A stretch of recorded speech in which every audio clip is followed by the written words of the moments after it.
आज के case studies के इस लेक्चर में बात करेंगे 498A आईपीसी का जो पहले सेक्शन हुआ करता था अब हो गया है BNS 85, जिसे हम दहेज केस के नाम से जानते हैं, डॉरी केस के नाम से जानते हैं। और ये इस केस में कौन कौन से दांव पेच हमें चलना है कि जिसकी वजह से एक केस डिसमिस हो जाए।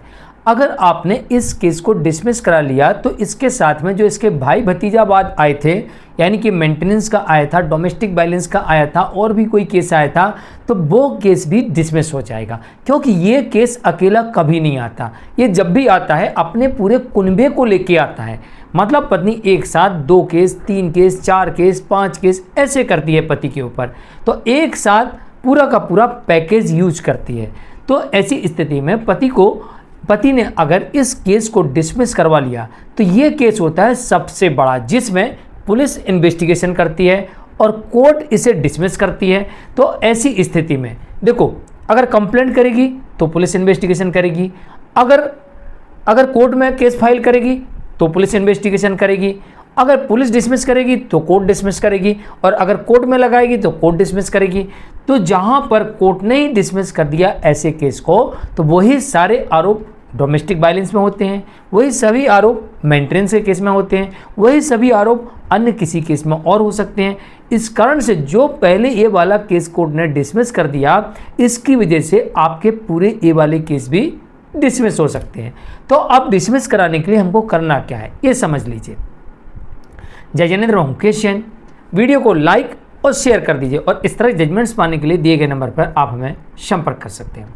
अब डिसमिस कराने के लिए एक तो होता है देखिए पुलिस FIR केस, दूसरा होता है कोर्ट में किया गया प्राइवेट परिवाद के तौर पर।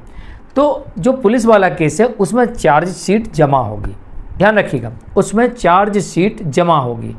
और जो कोर्ट से केस है इसमें चार्जशीट जमा नहीं होगी, पहले पुलिस इन्वेस्टिगेशन रिपोर्ट आ चुकी थी कोर्ट के पास और फिर कोर्ट ने आपको समन भेजा था। तो यहाँ पर रिपोर्ट पूरी आ चुकी है और यहाँ पर चार्जशीट पुलिस को जमा करना पड़ेगी। उसके बाद का एक्शन बता रहा हूँ आपको। जब पुलिस चार्जशीट जमा कर दे उसके बाद में आप उसी ट्रायल कोर्ट में डिस्चार्ज पिटीशन लगा सकते हो, या फिर चार्ज फ्रेम होने के बाद आप उसमें डिस्चार्ज रिवीजन में जा सकते हो। तो चार्ज फ्रेम होने के बाद या तो आप रिवीजन में चले जाइए या फिर चार्ज लगने के पहले ही डिस्चार्ज लगा दीजिए। ये बात ध्यान रखिएगा कि पुलिस की इन्वेस्टिगेशन पूरी हो जाए तो ज़्यादा बेहतर। कई बार मैंने देखा कि हम पुलिस FIR के ऊपर सीधे हाईकोर्ट चले जाते हैं क्वेश्चन के लिए, और कोर्ट ये कहती है कि अभी पुलिस को इन्वेस्टिगेशन करने दो, या जब तक डिले कर देती है। तो इससे अच्छा है कि पुलिस को इन्वेस्टिगेशन कर लेने दो।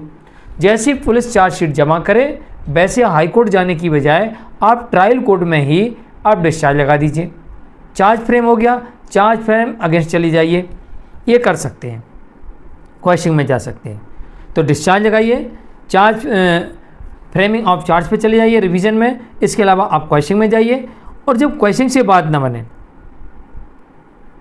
तो आप वहीं पर टाइम बॉन्ड करवा लीजिए, ताकि आप क्रॉस में झूठे केस में अच्छे से अपना पक्ष रख सकें।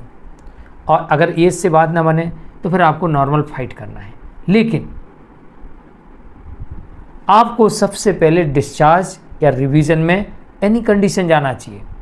अगर मामला झूठा है तो इससे 2 चीज़ें क्लियर हो जाएंगी।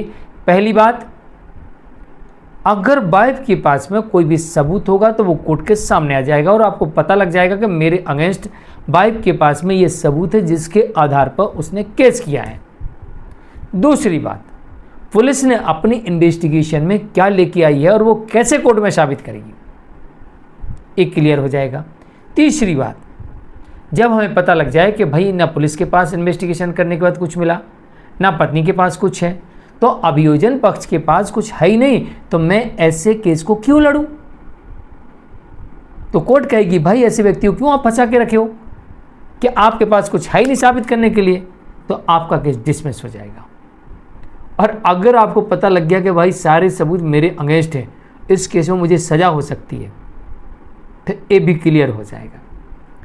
और जब ऐसा होने लगे तो फिर आप केस की दिशा और दशा फिर बदलेंगे। तो ये आप कर सकते हैं। तो इस तरीके से अगर आप अपने केस में आगे बढ़ते हैं तो उम्मीद है कि जब आपको पता लग जाए कि मेरे विरुद्ध कोई सबूत नहीं है और ये केस डिसमिस हो सकता है या हो जाएगा, तो इसी केस के आधार पर बाकी केसेस डिसमिस हो जाएंगे। और अगर आपको ये पता लग गया कि मेरे खिलाफ सबूत हैं तो फिर आपके पास में दो ऑप्शन है, या तो एक ऑप्शन ये है कि आप केस लड़ते रहिए, आपको कोर्ट सजा देगी और बाकी चीज़ें आपको देना पड़ेंगी पत्नी को, जैसे कि मेंटेनेंस, एलिमनी, कॉम्पनसेशन, ये भी आपको देना पड़ेगा। दूसरी तरफ ये है कि आप सेटलमेंट कर लीजिए और सेटलमेंट के आधार पर सारे केसेस यहाँ पर विड्रॉ हो जाएंगे और वन टाइम सेटलमेंट करके इस केस से साथ रहिए या निकल जाइए, इसमें आप अपना बचाव कर सकते हैं। तो आज के लिए इतना ही। मैं मुकेश जैन, नमस्कार।